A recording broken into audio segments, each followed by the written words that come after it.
Hello, bruv. We're back with the Bürgermeister's daughter. We're moving past the appeal of Anna Büchler to the rights of her mother's estate. Surreptitious capture. Having gained valuable time, Hermann Büchler took a leaf out of his daughter's book. Unknown to her and also to the vast majority of his peers in the city council, he hastily journeyed to Esslingen and petitioned the imperial ruling council, Reichsregiment, on his own behalf against his daughter. That body had only recently and reluctantly been revived 1522 by the emperor, and was destined soon to disappear 1529 because it competed with his authority, notwithstanding the presence of his deputy at its meetings. Composed of representatives of the German princely estates and imperial cities and chaired by one of the 7 electoral princes, the council claimed full authority in ruling the empire, including the enforcement of all the decisions of the Imperial Supreme Court.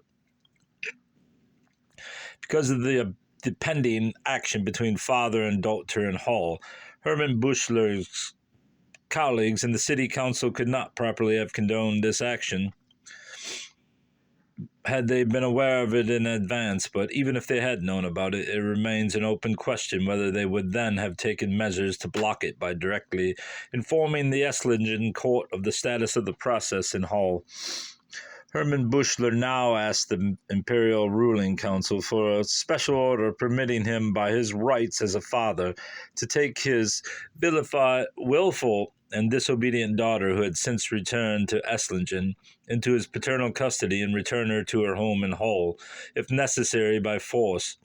To justify his request, he portrayed her character and behavior to the council in terms Anna would later dismiss as wholly slanderous, and as she and her lawyer would also point out after the fact, he neglected to inform Esslingen of the litigation then pending with his daughter in Hull. Clearly, Hermann Büchler had found Anna's case against him to be a compelling one, which she might conceivably win even in Hull, so he now sought to neutralize it by a new, superseding legal action of his own.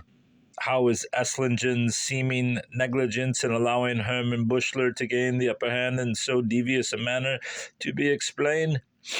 According to Anna's lawyer, her father was able to work his will on the council thanks to the assistance of powerful cronies in Hull, particularly Syndic Jacob Kroll in Esslingen, where authorities made no effort to investigate the circumstances of his petition or to check the accuracy of the facts of the case as he portrayed them, nor did they consult Anna on the matter, something they might have been expected to do, inasmuch as Esslingen had originally directed her case to Hull.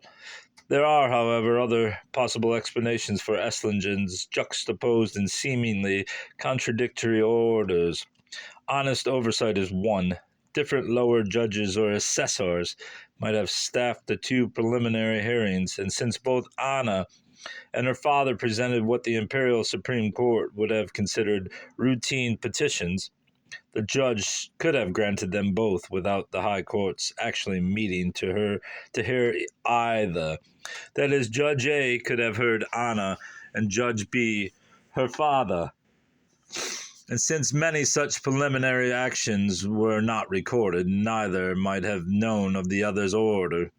And even if the Imperial Ruling Council had been aware of the 2 petitions, it might still have concluded that the court had done its duty to Anna once it ordered the City Council of Hull to hear her case.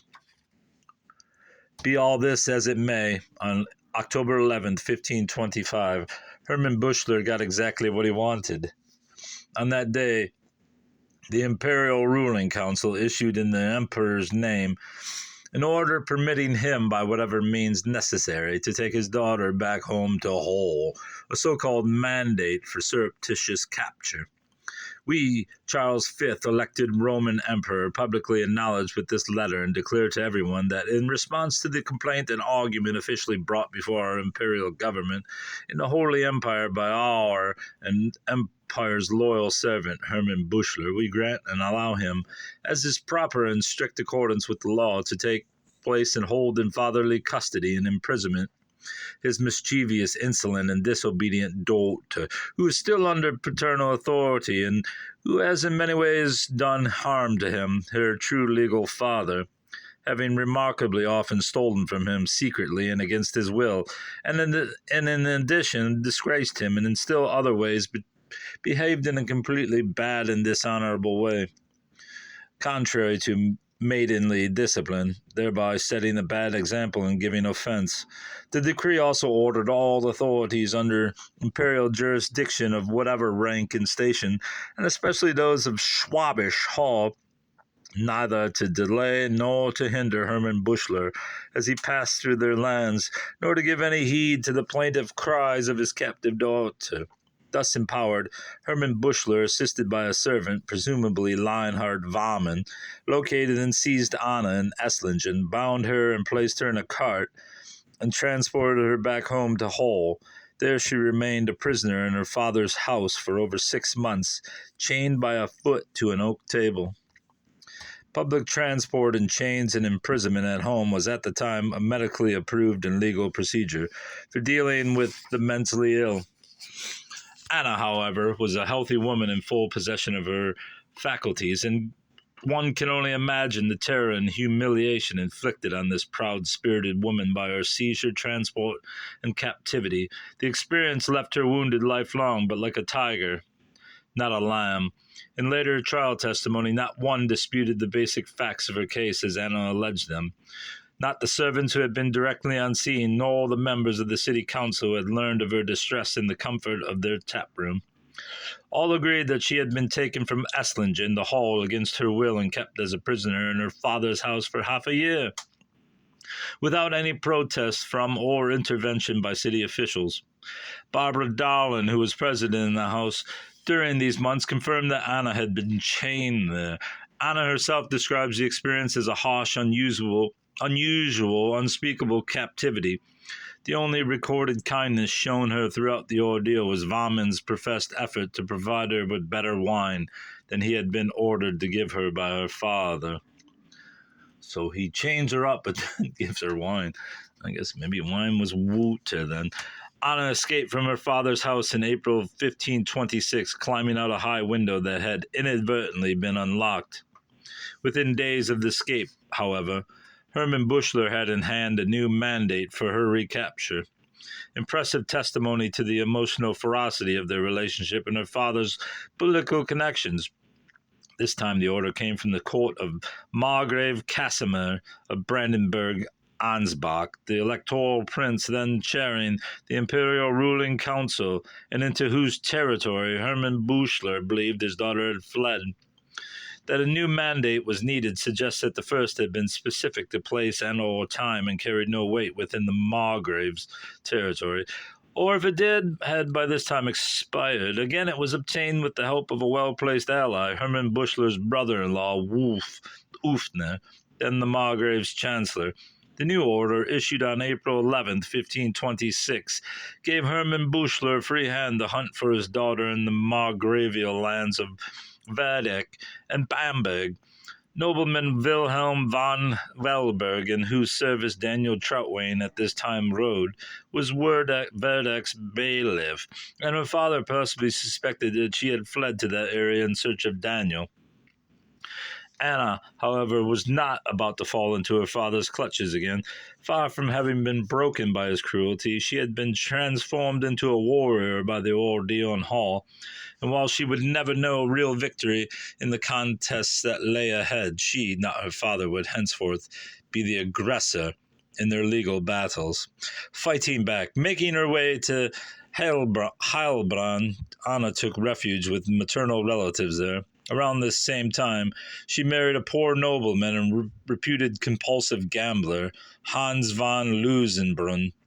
If the rumor of his gambling is as true as it appears, he and Anna may have been kindred spirits, for she too had a penchant for taking chances. She also found in him a man who, like herself, could take inspiration from outrageous fortune and subsist on righteous anger. On June 7, 1526, the pair asked the imperial court in Esslingen to hear her case against her father, who was still hotly pursuing her. When the highest court declined, ostensibly because of its previous rulings in the dispute, the Lusenbruns turned to the lower imperial court in Rottweil, which had both original and appellate jurisdiction over Hole. Historically, the relationship between the two had been a special one. In the late 15th century, Rottweil had come to Hole's defense after the territorial court of Würzburg attempted to extend its jurisdiction over the city. Thereafter, Hole looked on Rottweil as a friendly court, partial to local jurisdiction. That perception began to change, however, after Anna successfully filed suit against the city there. Anna's new charges held the city council of Hole equally responsible with her father for the treatment she had received at his hands, and she now demanded compensation for the city as well, despite the council's safe conduct and promise to process her complaint. Against her father with dispatch, it had postponed a decision for 7 weeks, before the passage of which she had found herself taken captive, imprisoned, and cruelly tormented. For half a year by her father, while the councilman of Hall had stood silently by. Her new brief further alleged that she had been forced to endure ridicule, shame, illness, loss of jewelry and clothing, and treatment, contrary to her maidenly modesty while in her father's house. She was convinced that had God not inspired a sympathetic old woman to assist her escape out a high window, she would have grown old and died in the prison created for her by her father. As her lawyer described them, those experiences had been her worst, but they were by no means the last of her father's cruelties. Hermann Buschler's successful appeal to the Imperial Ruling Council had also interrupted the legal action she had brought against him in Hole. After her imprisonment in this house, the city council had simply allowed that action to die, thereby compounding the injustice done her by her father by denying her due process as well. For this, too, she held the city as responsible as her father. Once the council had learned that her father had taken her captive, did the city not have an obligation to inform the Esslingen court that she was under its safe conduct, and that a litigation was pending with her father in Hole? And knowing that she was in her father's house against her will, had the council not been obligated by the safe conduct and pending litigation to rescue her immediately and place her in its protective custody?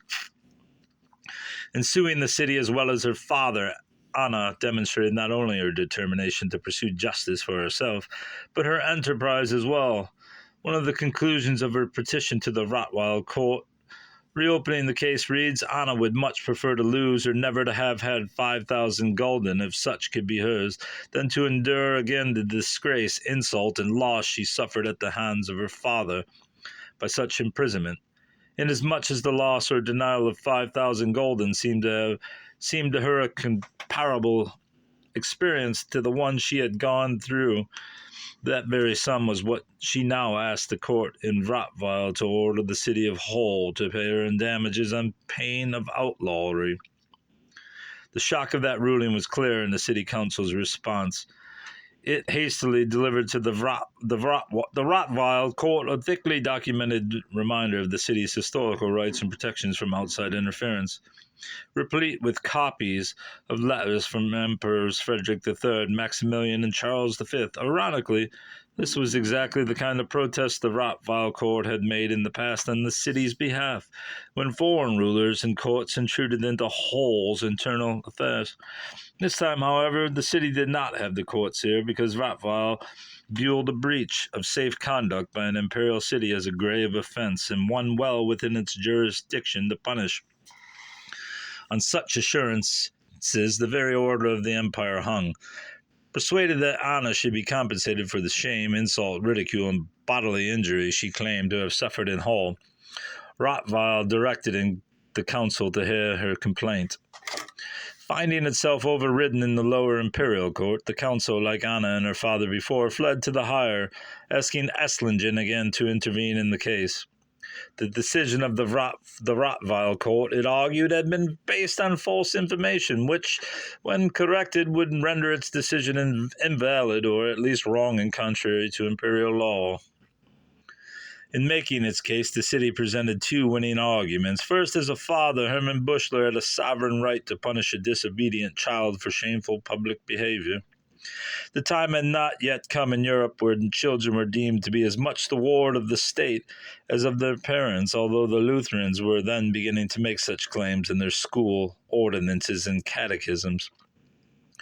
Urging princes and magistrates to provide compulsory secular and religious education for all boys and girls, Martin Luther informed parents that their children were more gods than theirs, and hence they also belonged to magistrates and teachers who shared with parents the responsibility to raise them up to be the men and women God required. While the councilmen of Hull did not necessarily approve of everything Hermann Buschler did in his capacity as a parent, they believed they had no power to intervene on Anna's behalf.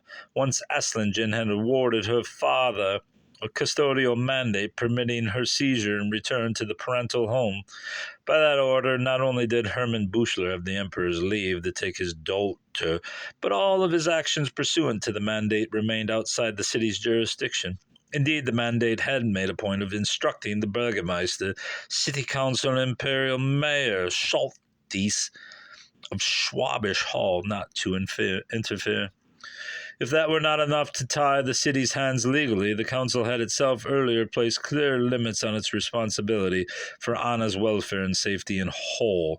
The safe conduct originally given her, and in the name of which she was now suing the city along with her father, had been strictly occasional and of limited duration, and it had already expired by the time her father seized her in Esslingen.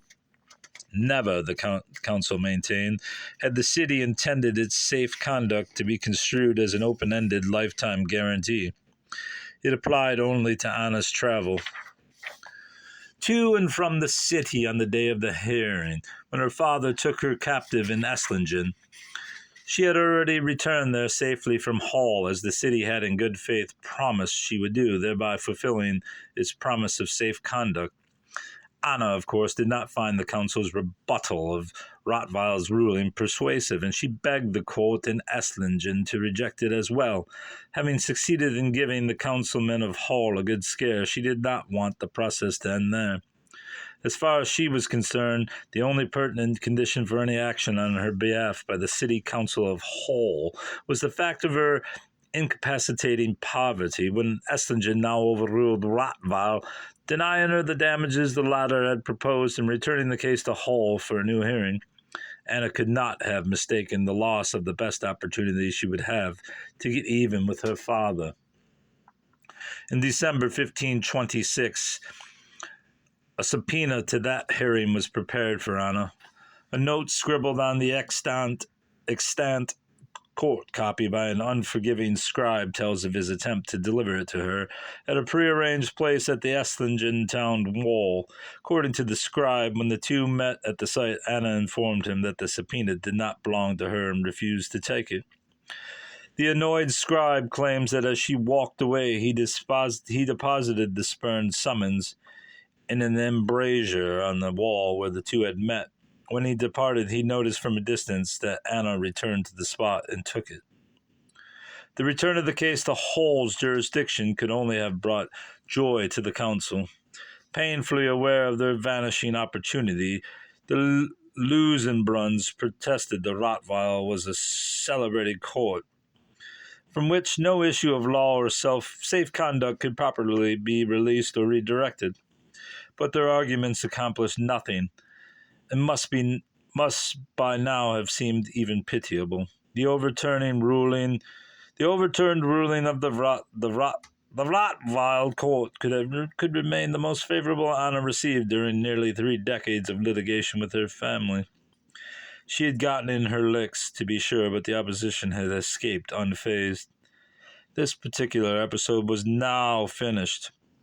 Neither Hermann Buchler nor the city of Hall would be punished for Anna's 6-month imprisonment in her father's house.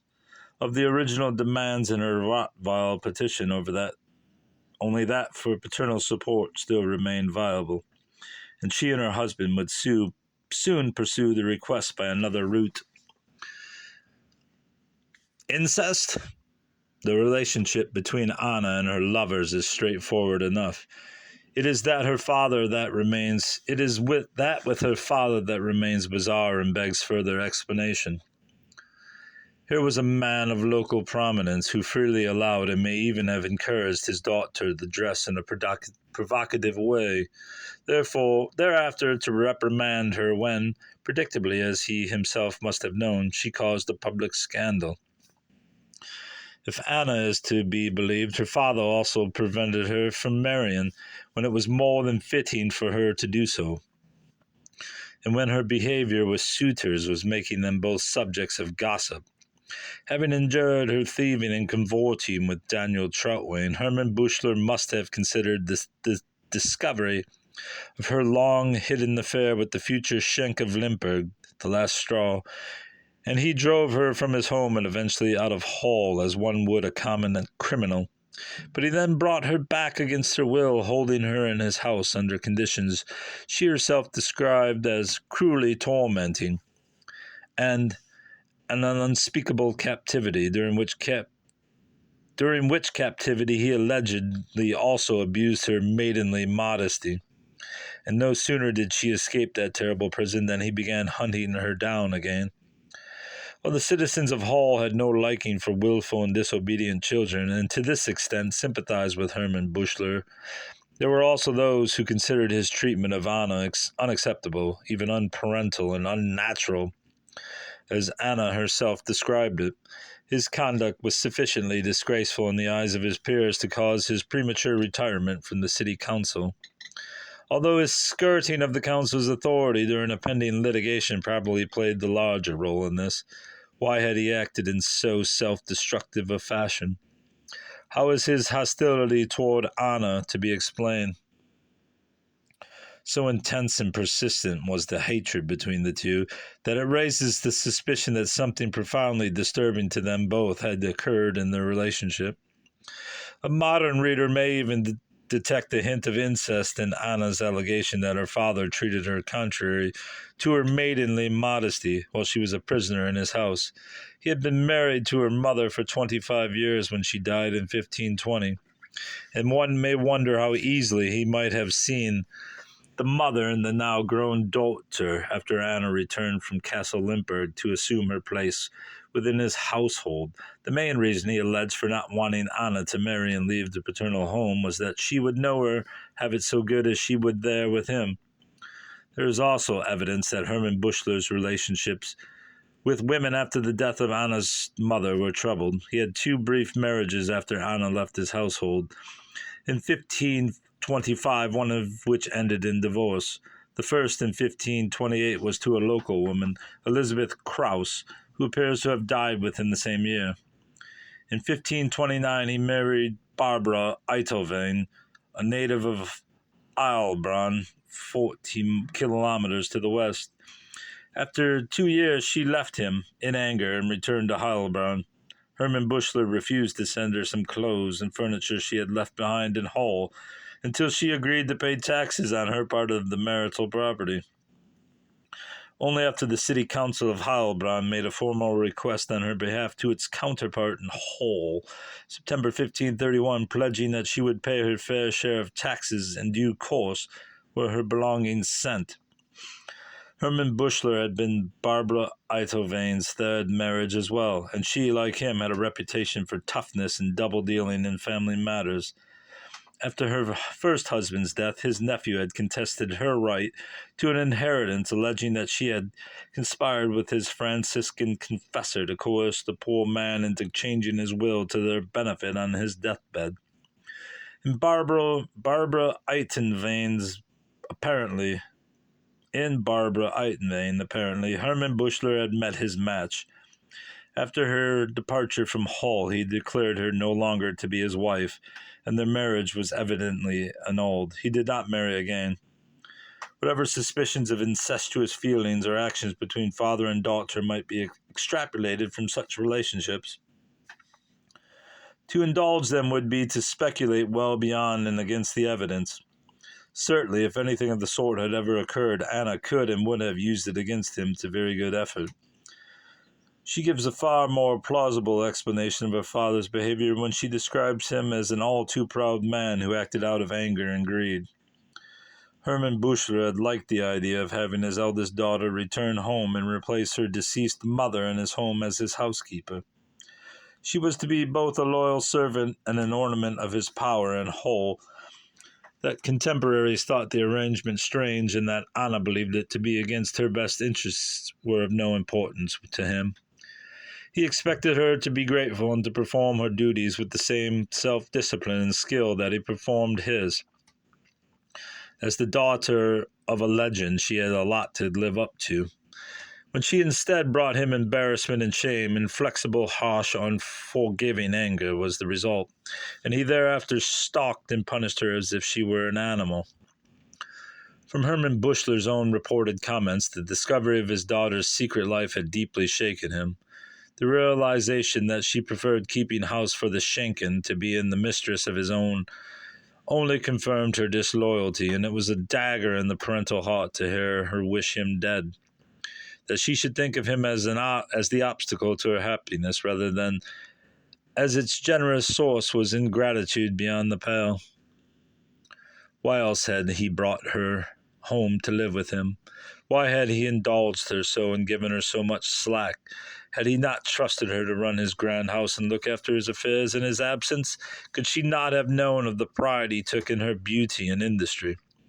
In the end, both father and daughter believed they had been betrayed by the other in the most unkind and unprincipled fashion. Anna by the denial of marriage and by physical abuse, her father by disloyalty and loss of reputation. From that sense of mutual betrayal sprang lifelong enmity, and accusations that he had incestual relations with her. That's a pretty bold move, bruv. Stephen Ozment. Hey, let's just slap on an incest claim, even though there's no proof of it. Anyway, that's all for today, bruv. Cheerio. Goodbye.